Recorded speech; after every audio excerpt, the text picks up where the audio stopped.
Hello, my name is Gene Gilmore. My birth given name is Eugene Reuben Akers. I don't want any money for what I'm doing because hopefully this video won't come out until after my death. So I have nothing to gain, nothing to profit by telling you what I'm going to tell you. And a lot of what I'm going to tell you is available online until they see this video. And I'm sure things will start getting scrubbed. As well as moon photos. But anyway, my father in 1968 was stationed at Cannon Air Force Base in New Mexico. I made notes on my computer so that I wouldn't forget anything, because there's a lot of little things and stuff that I'd forget. So these notes were made a long time ago. The original recording that my father made on his deathbed was destroyed in a fire. So this is my deathbed confession, because now I'm dying of cancer. I've got cancer all over the place, and they don't know where it's coming from, and I don't know if they can stop it, but it don't look good. So I'm going to go ahead and make this video for Bart Sibrel.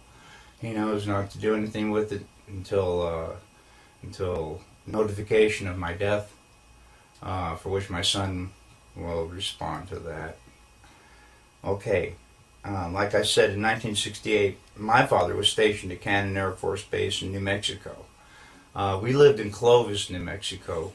He was in the military police for over 20 years. And on his deathbed in 2002, we made a recording of what happened. Now, I already told you what happened to the recording. But it doesn't matter, because all the facts are there, so it doesn't matter who's telling the story or whatever. I will, at the end of the video, I'll supply a picture of my father, his badge, the flag of when they buried him. I'll show you some photos of my dad. I was born in 1955.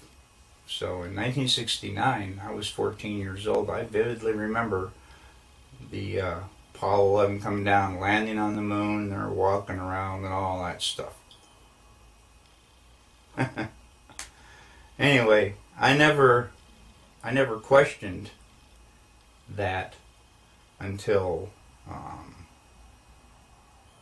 my dad told me what he told me on his deathbed. And then I started doing a little, nothing major, nothing, just surfing the web, I think they call it, surfing the web. And a lot of that information's right there on the web. I mean, it verifies the story that he told me. A good detective, a good one, would be able to uncover a lot more of the story than I'm getting ready to tell you. So, please have at it. I've never known my dad to lie.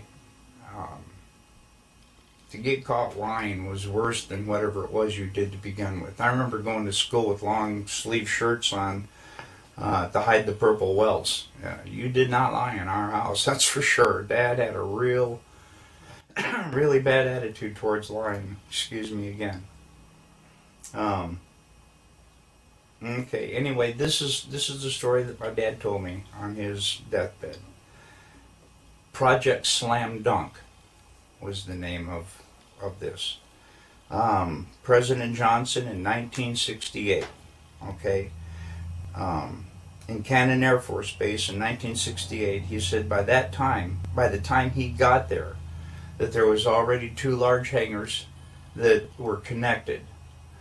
There was hundreds of dump trucks that came in and dumped sand and stone, and cement powder was powdered over the top of all that to make it look like a lunar landscape. They had men that fashioned it into a lunar landscape, he said. Okay, I've never known my dad to lie, so this all took me by surprise. You know, what's that all about? So anyway, he said that in front of the airplane hangars was pole framing with large canvas tents that was concealing the inside of the staging area.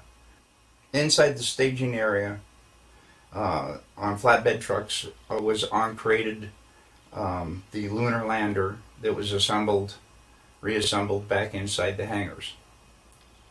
All of the walls were painted flat black, and the ceilings as well. He was sworn to secrecy by the NSA, and they would put him in prison for breaking that oath. When Dad saw the moon landing on TV, he cried. He said he knew that what he had witnessed on TV was exactly what they recorded in that hangar. There was no reason for them to go flying around and everything. They had detailed high-definition photos of the landing area.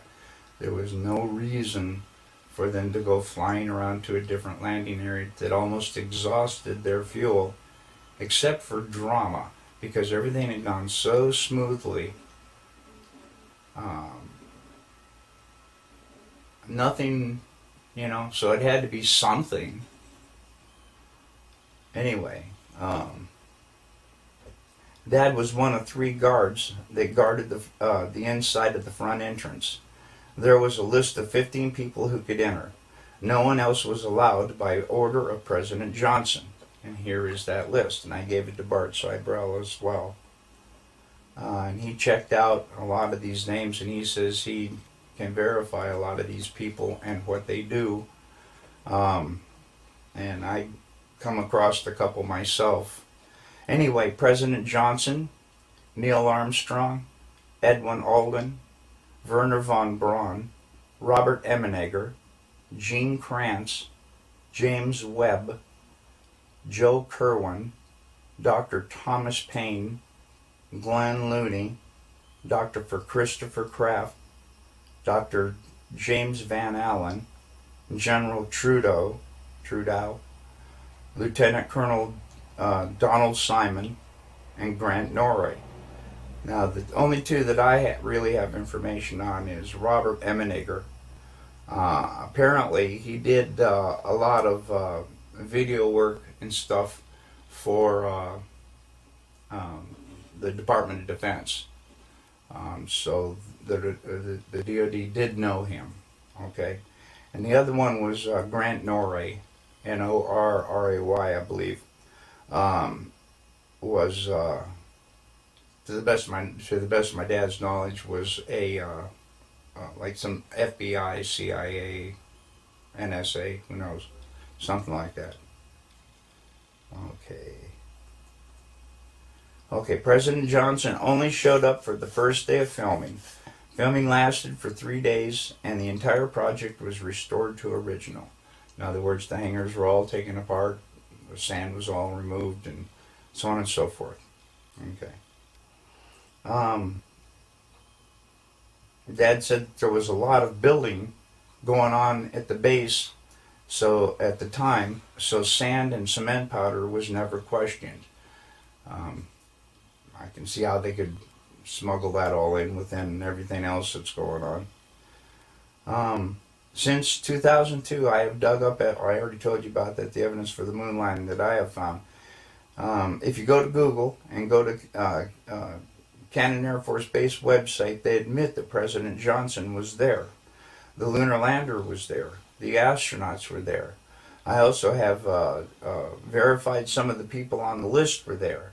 I also verified there are a lot of building going on in the base, just as he had told me. And all of this was going on at the same time, on the same date. Dad told me all these things father to son. He also told me not to ever tell anyone what he had said, but he said on his deathbed that he had to tell somebody before he died because it was just too important not to tell. I sure as hell wasn't going to tell anybody. Yeah, I feared for my wife and me and my son, and I'll tell you why. Ever since I contacted Bart Sibrel, I think they may be listening to his phone once in a while, because I never had any problems until I contacted him and told him my story. Now,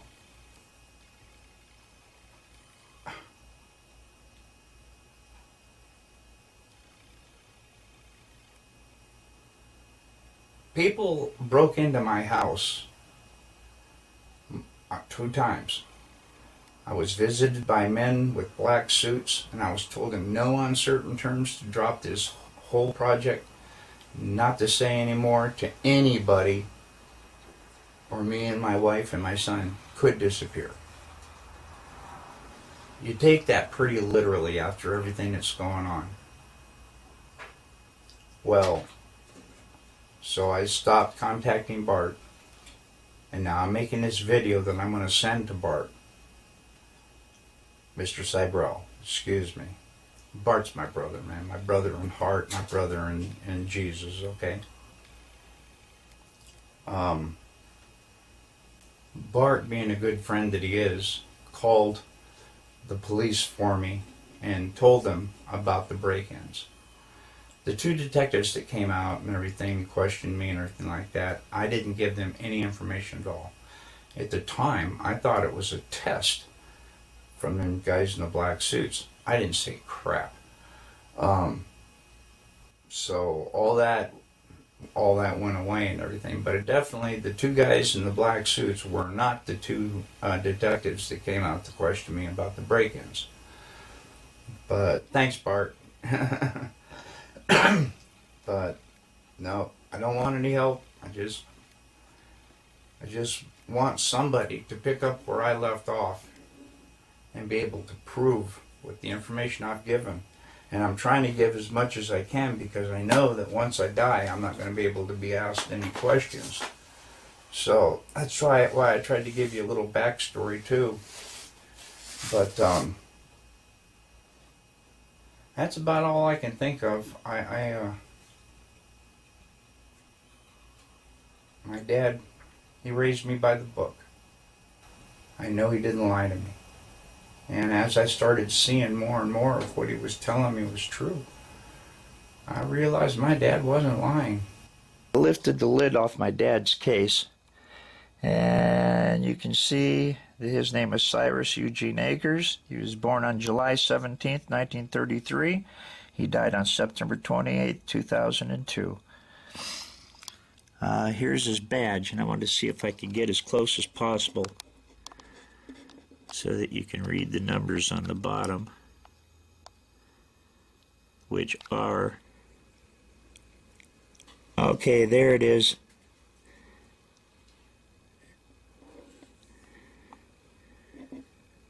(07596)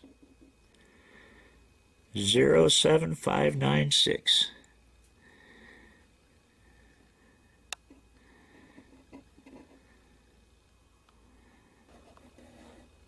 That's my dad.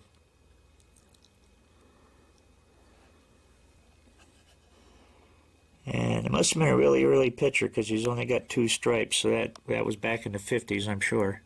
Probably not long after I was born. And there he is. That's my father.